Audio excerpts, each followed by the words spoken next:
सुप्रभात बच्चों, मैं विनोद सर वर्ग नवम के अंतर्गत हिंदी स्पर्श पढ़ाने जा रहा हूँ।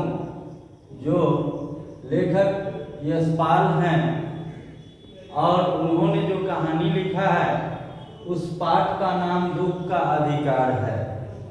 सबसे पहले तो लेखक के बारे में परिचय करा दूँ बच्चों, फिर लेखक के द्वारा जो कहानी है उसके बारे में बता दूँ कि इस कहानी का प्लॉट क्या है या इस कहानी की बुनियाद किस पर खड़ी है उसके बारे में मैं बता देता हूँ। पहले लेखक का परिचय ले लो। यशपाल जी का जन्म 1903 ईस्वी में और निधन 1976 ईस्वी में हुआ था। यह यशपाल जी फिरोजपुर छावनी में जन्म लिए थे 1903 ईस्वी में। इन्होंने प्रारंभिक शिक्षा स्थानीय स्कूल में और उच्च शिक्षा लाहौर में पाई थी। यशपाल विद्यार्थी काल से ही क्रांतिकारी गतिविधियों में जुट गए थे। अमर शहीद भगत सिंह आदि के साथ मिलकर इन्होंने भारतीय स्वतंत्रता आंदोलन में भाग लिया। देखिए बच्चों, यह स्पष्ट हो गया कि हमारे लेखक हमारे देश के क्रांतिकारी दल के सक्रिय सदस्य थे। इनका रहन सहन, उठना बैठना, मिलना जुलना भगत सिंह जैसे क्रांतिकारी सदस्यों के साथ था, वीर सपूतों के साथ था। अब समझ सकते हो कि कितने बड़े क्रांतिकारी रहे होंगे, कितने बड़े योद्धा रहे होंगे अपने जमाने में। अब इन्होंने इस कहानी के माध्यम से क्या कहना चाह रहा है उस बात को समझिए कि दुख का अधिकार। इन्होंने इस कहानी में जो धनी लोग हैं, जो बड़े बड़े पदाधिकारी लोग हैं, मंत्री वर्ग के लोग हैं, उनकी अमानवीयता पर इन्होंने प्रहार किया है। और एक हमारे समाज में जो गरीबी की चक्की में जूझ रहा है, पीस रहा है, उसकी मजबूरी, उसकी बेबसी पर इन्होंने विचार किया है और दोनों की तुलना किया है बच्चों। साथ ही साथ हमारे समाज में जो अंधविश्वास रूपी मगर जाल फैला हुआ है उस पर भी उन्होंने करारा प्रहार किया है कि लोग पढ़ लिख करके अंधविश्वास में डूब जाते हैं। ऐसे विषमताओं का इन्होंने वर्णन किया है। इस कहानी में स्पष्ट प्रस्तुत कहानी में देश में फैले अंधविश्वास और ऊंच नीच के भेदभाव को बेनकाब करते हुए यह बताती है दुख की अनुभूति सभी को समान रूप से होती है। कहानी धनी लोगों की अमानवीयता और गरीबों की मजबूरी पर पूरी गहराई से उजागर करती है। यह सही है कि दुख सभी को तोड़ता है। दुख में मातम मनाना हर कोई चाहता है। दुख के क्षण में सामना होने पर सब अवश्य हो जाते हैं, पर इस देश में ऐसे भी अभागे लोग हैं जिन्हें न तो दुख मनाने का अधिकार है न अवकाश मनाने का अधिकार है। बच्चों, सबसे पहले समझिए, जब कोई आदमी, साधारण गरीब आदमी मर जाता है गांव घर का, तो उसके गांव के लोग ही जानते हैं, उसमें भी सभी लोग नहीं जान पाते हैं। कुछ लोगों की मृत्यु होती है तो प्रखंड स्तर के लोग समझ जाते हैं, प्रभावकारी होते हैं, जो फलाना आदमी प्रभावशाली होते हैं तो जानते हैं। कुछ लोग मरते हैं तो जिला जयवार जानता है। कुछ लोग ऐसे होते हैं जो मृत्यु होने पर उनको पूरा राज्य जानता है, और कुछ लोग ऐसे होते हैं कि पूरे देश में प्रचलित हो जाते हैं उनकी मृत्यु। परंतु कुछ ऐसे भी लोग हैं कि जिनकी मृत्यु की सूचना पूरे देश में भी फैल जाती है। ऐसे ऐसे विषमताओं पर उन्होंने प्रहार किया है। उन्हें मातम मनाने का अधिकार है। यदि कोई पदाधिकारी, कोई कर्मचारी कहीं काम कर रहा है और उसका संबंधित कोई मंत्री वर्ग से है, अगर उसके घर में मातम छाता है, कोई विपत्ति आती है, तो उसे तुरंत छुट्टी मिल जाता है। एक बार फोन से कॉल करते हैं तो उनकी छुट्टी तुरंत मंजूरी हो जाती है। परंतु एक सिपाही जो देश का रक्षक होता है, जिसके की टोपी पर भारत माता का जो है स्तंभ है टंगा हुआ, वो छुट्टी के अभाव में, मजबूरी में उन्हें छुट्टी नहीं मिलता है, वो बीमार रहते हैं फिर भी छुट्टी नहीं मिलता है, बेचारे मर जाते हैं। इस विषमताओं पर उन्होंने प्रहार किया है बच्चों। हाँ बच्चों, तो इसमें जो ऐसे भी लोग हैं जिस पर लेखक यशपाल जी ने कहा है, जो समाज के गरीबी तबके के लोग हैं, जो प्रतिदिन फुटपाती चौराहे पे सब्जी फल बेचकर अपना गुजर बसर करते हैं, उनके यहाँ हैंड टू माउथ की बात है, कमाओ तो खाओ अन्यथा भूखे रहो। इतने गरीब लोग हैं, इनके घर में अगर कोई मातम छा जाती है तो इनके पास कोई उपाय नहीं होता है। ये अगर कुछ फल बेचने के लिए, तरबूजा बेचने के लिए अगर ये बैठे हुए अपना अगर तरबूजा बेचता रहता है या फल बेचती रहती है तो दुख तो अंदर रहता ही है। वो मुँह छुपाकर सिसक कर रोती रहती है। लोग देखते हैं जो उनको जानने वाले हैं, मोहल्ला के हैं, बगल अगल के हैं, पहचानते हैं, पड़ोसी हैं, वो अगर नजर पड़ता है बेचते हुए तो वो विभिन्न बात होती है, तरह तरह की बातें लोग बोलते हैं, अभद्र बातें बोलते हैं, परंतु उनको ये पता नहीं है कि ये किस बेहोशी से गुजरा हुआ है, इसके घर में तो दाने दाने का मोहताज है। तो वहाँ मजबूर है, वो अवकाश भी नहीं बना सकता है। अगर अब वो फल बेचेगी नहीं, वो अगर सब्जियां नहीं बेचेंगी, फल बेचेंगी नहीं, तो उनका भरण पोषण कैसे होगा? तो वो अवकाश भी नहीं बना सकती है, क्योंकि उनके घर में उतना बड़े लोगों की तरह संपन्नता नहीं है और अधिकार भी नहीं है। अगर वो अधिकार का, अपने दुख का अधिकार का उपयोग करती, अपने घर में रहती, मातम के अंतर्गत बाहर नहीं निकलता, परहेज करता, तो उसके लिए घर में संपन्नता की जरूरत है, वो अभाव है। तो लोग इस अभाव पर विचार नहीं करते हैं, उनके व्यवहार पर विचार करते हैं। उनके अभाव पर भी जरा सोचना चाहिए समाज के लोगों को, उनके पास क्या व्यवसाय है जो ये काम कर रहा है। तो यशपाल जी हमारे सामाजिक विषमताओं पर भी करारा प्रहार किया है। अब पाठ का मैं पढ़ रहा हूँ कि मनुष्यों की पोशाकें उन्हें विभिन्न श्रेणियों में बांट देती है। प्रायः पोशाक ही समाज में मनुष्य को अधिकार और समाज में दर्जा निश्चित करती है। वह हमारे लिए अनेक बंद दरवाजे खोल देती है, परंतु कभी ऐसी भी परिस्थिति आ जाती है कि हम जरा नीचे झुककर समाज की निचली श्रेणियों की अनुभूति को समझना चाहते हैं। उस समय यह पोशाक ही बंधन और अड़चन बन जाती है। जैसे वायु की लहरें कटी हुई पतंग की को सहसा भूमि पर नहीं गिर जाने देती, उसी तरह खास परिस्थितियों में हमारी पोशाक हमें झुक सकने से रोके रखती है। देखो बच्चों, मानव की पहचान उसके पोशाक से ही होती है। पोशाक देख के ही लोग समझ जाते हैं कि ये डॉक्टर हैं, कि ये पुलिस हैं, कि ये अन्य पदाधिकारी हैं। पोशाक ही उन्हें पहचान दिला देती है। शिक्षक का पोशाक, डॉक्टर का पोशाक, वकील का पोशाक,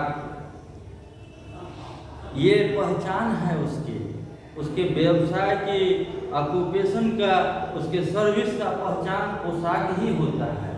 कभी कभी ये पोशाक हमारे समाज के निचली श्रेणी के लोगों की बेवसी पर नहीं विचार करती है, ये बंधन अड़चन बन जाती है, जैसा कि लेखक ने कहा है।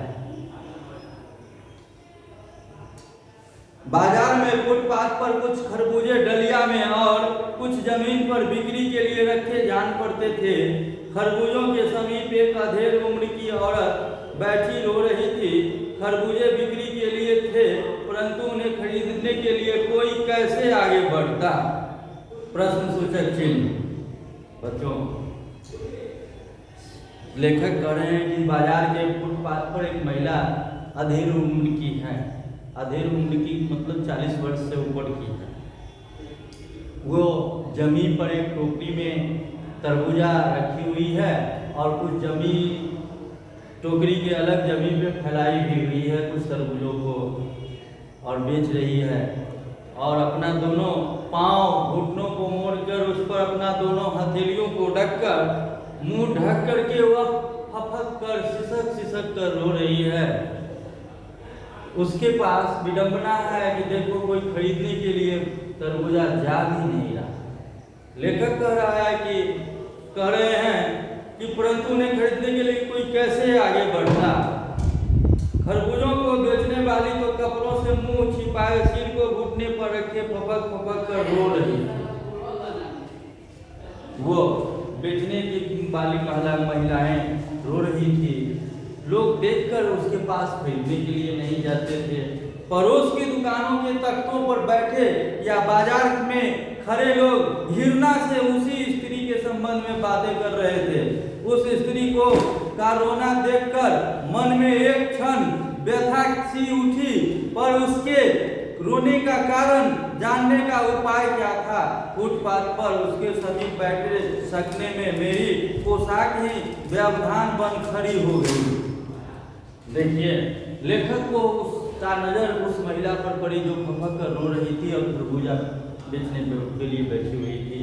परंतु लेखक का पोशाक ही इस प्रकार था, पोशाक से सज्जित थे, जिस कारण से वो वहां पर कैसे बैठते। अगर बैठते तो लोग इन्हें देखते तो क्या कहता, इनके छवि पर धब्बा होता, लोग तरह तरह की बातें उड़ाते। इसलिए वो देखकर ही अपने हृदय में अब तरह तरह की बातें उड़ने लगा। उसके प्रति लेखक को सहानुभूति होने लगी। अब देखिए, एक आदमी ने घृणा से एक तरफ थूकते हुए कहा, क्या जमाना है। जवान लड़के को मरे पूरा दिन नहीं बीता और यह बेहया दुकान लगा के बैठी है। देखो बच्चों, इसमें जो वर्ड है, एक आदमी घृणा से एक तरफ थूकते हुए कहा। इस जमाना में तरह तरह की आदमी है लोग। बच्चों क्या कहा कि जवान लड़के को मरे पूरा दिन नहीं बीता और यह बेहया दुकान लगा के बैठी है। जिसका बेटा मर जाए और वो महिला अगर दुकान लगा के बैठी हो तो लोग देखेंगे तो तरह तरह की बात कहेंगे, लेकिन मजबूरी नहीं देख रहे हैं, उनकी बेबसी नहीं देख रहे हैं। विडंबना देखो बच्चों, इस धरती पर सबसे बड़ा दुख है माता पिता के कंधे पे बेटे का, उसके संतान का जनाजा होना। यह सबसे बड़ा दुख होता है और उसको वह बूढ़ी औरत झेल रही थी और सह रही थी और तरबूजा बेच रही थी। लेखक को बड़ा आश्चर्य हुआ और दया भी उत्पन्न हुआ। अब आया दूसरे साहब अपनी दाढ़ी खुजाते हुए कह रहे थे, अरे जैसी नियत होती है अल्लाह भी वैसे ही बरकत देता है। देखो बच्चों, एक मौलवी साहब कह रहे हैं दाढ़ी को ऐसे खुजलाते हुए कि जैसे जिसकी नियत होती है वैसे अल्लाह उसको बरकत देता है। तो हम तो बच्चों देख रहे हैं कि मौलवी साहब के नियत में खोट है, क्योंकि कबीर दास जी ने भी चंदन टिक्का धारी को भी जो है सो विरोध किया है, पाखंडी को विरोध किया है। यशपाल जी और भी कई लेखक कवि हैं जो विरोध किया है।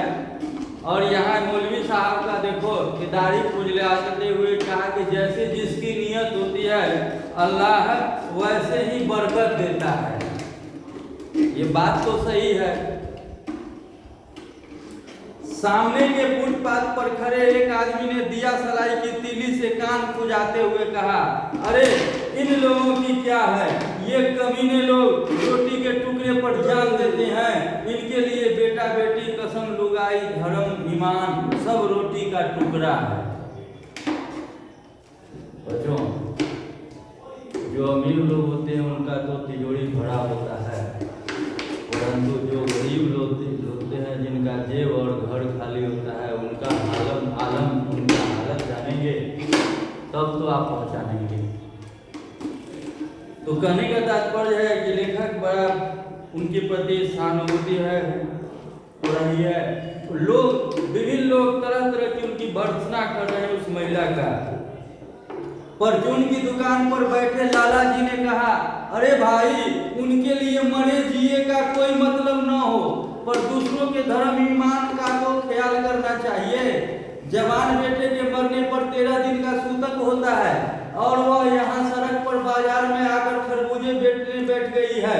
1000 आदमी आते जाते हैं, कोई क्या जानता है कि इसके घर में सूतक है। कोई इसके खरबूजे खा ले तो उसका ईमान धर्म कैसे रहेगा? क्या अंधेर है। देखो बच्चों, वो लाला जी का बात है। लाला का मतलब हुआ कि दुकानदार खूब मुंह। लाला का माने हुआ, लाला का क्या माने होता है? खूब गन्ना से मोटा एकदम गला से पेट से तिजोरी से भरा हुआ आदमी वो लाला कहते हैं, जिसके पास अथाह धन संपत्ति हो। तो लाला जो है वो कहता है उस महिला के प्रति ऐसी बात कि बताओ, इसके घर में 13 दिन का सूतक हुआ, ये सूतक को नहीं मानता है, खरबूजा बेच रहा है। कोई आदमी आएगा जो इसको नहीं जानता है, जो इसको जानता है वो तो नहीं खरीदेगा, मगर ऐसे भी यात्रीगण हैं आते जाते हैं जो तो इसको नहीं जानता है। अगर वो खरीद के खा लिया तो उसका धर्म कैसे सुरक्षित रहेगा? उसका धर्म भ्रष्ट हो जाएगा। ऐसे पाखंडी लोग हैं, क्योंकि इनको मजबूरी और गरीबी और इनके पास जो है बेबसी तो है नहीं, तो ये क्या समझेंगे? तो लेखक बता रही हैं उस महिला के बारे में और लोगों की सोच के बारे में। पास पड़ोस की दुकानों से पूछने पर पता चला उसका 23 बरस का जवान लड़का था। घर में उसकी बहू और पोता पोती है। लड़का शहर के पास 1.5 बीघा भर जमीन में कचियारी करके परिवार का निर्वाह करता था। खरबूजों की डलिया बाजार में पहुंचाकर कभी लड़का स्वयं सौदे के पास बैठ जाता, कभी माँ बैठ जाती। लड़का परसों सुबह मुंह अंधेरे बेलों में से एक पके खरबूजे चुन रहा था। गीली मेड़ पर तरावट में विश्राम करते हुए एक सांप पर लड़के का पैर पड़ गया। सांप ने लड़के को डस लिया। लड़के की बुढ़िया माँ बावली होकर ओझा को बुलाई। झाड़ना फूकना हुआ, नागदेव की पूजा हुई। पूजा के लिए दान दक्षिणा चाहिए। घर में जो कुछ आटा और अनाज था दान दक्षिणा में उठ गए। माँ, बहू और बच्चे भगवाना से लिपट लिपट कर रोए, पर भगवाना जो एक दफे चुप हुआ तो फिर न बोला। सर्प के विष से उसका सब बदन काला पड़ गया था। अब देखो बच्चों, इस कहानी में बता रहा है कि वह लड़का बहुत नेक था, आज्ञाकारी था। वह 1.5 बीघा जमीन पर मजदूरी करके वह खरबूजा उपजाता था और बाजार में आकर के अपनी माँ को पहुंचा देता था और समय लाकर मिलता था तो दुकान पर बैठता था, माँ को छुट्टी कर देता था, खाओ पियो आराम करो, और खुद बेचता था। लड़का बहुत परिश्रमी था। परंतु सोचो कि किसी के 23 साल की उम्र का अगर जवान बेटा मर जाए तो उसके परिवार में क्या बीतता होगा। उसके परिवार के सदस्य लोग उसको छाती से लगा लगा करके लिपट लिपट कर रो रहा था कि अब भगवान मेरे परिवार का हाल क्या होगा। कहने का तात्पर्य है, इसके घर में जो कुछ था सब समाप्त हो गया। इसके पास कोई चीज नहीं बचा। अब आगे, जिंदा आदमी नंगा भी रह सकता है, परंतु मुर्दे को नंगा कैसे विदा किया जाए। उसके लिए जो बजाज की दुकान से नया कपड़ा लाना ही होगा, चाहे उसके लिए माँ के हाथों के छन्नी का कंगना ही क्यों न बिक जाए। देखो बच्चों, बजाज के मतलब तुम समझता होगा, बजाज कंपनी जिसका कि स्कूटर, जनरेटर आदि ये सब बनता है, वो बजाज नहीं है। बजाज का मतलब हुआ कि कपड़ा विक्रेता। उस दुकान से अपने हाथ का जो कंगना जो जेवरात था उसको बेच करके तब जो है सो लाया गया। ये सब जितना था सब खर्च हो गया, उसके पास कुछ बचा नहीं। अब भगवाना पर रोग चला गया। घर में जो कुछ चुनी भूसी थी सो विदा करने में चली गई। बाप नहीं रहा तो क्या, लड़के सुबह उठते ही भूख से बिलबिलाने लगे। दादी ने उन्हें खाने के लिए खरबूजे दे दिए, लेकिन बहू को क्या देती। बहू का बदन बुखार से तवे की तरह तप रहा था। अब बेटे के बिना बुढ़िया को दुअन्नी चवन्नी भी कौन उधार देता। बच्चों सोचो जरा कि जब तक जवान बेटा इसका था, इसके साथ था, जब तक व्यवसाय इसका चल रहा था तो सारे लोग इसे उधार देते थे। अब बेटा के मौत के बाद लोग इधर समझने लगे कि अगर अब इस बुढ़िया को कुछ देंगे भी तो ये वापस कैसे करेगी, कहाँ से करेगी, इसलिए लोग इसे देना भी नहीं चाहते। अब आइए, बुढ़िया रोते रोते आंखें पोंछते पोंछते भगवाना के बटोरे हुए खरबूजे डलिया में समेट कर बाजार की ओर चली गई। और चारा भी क्या था।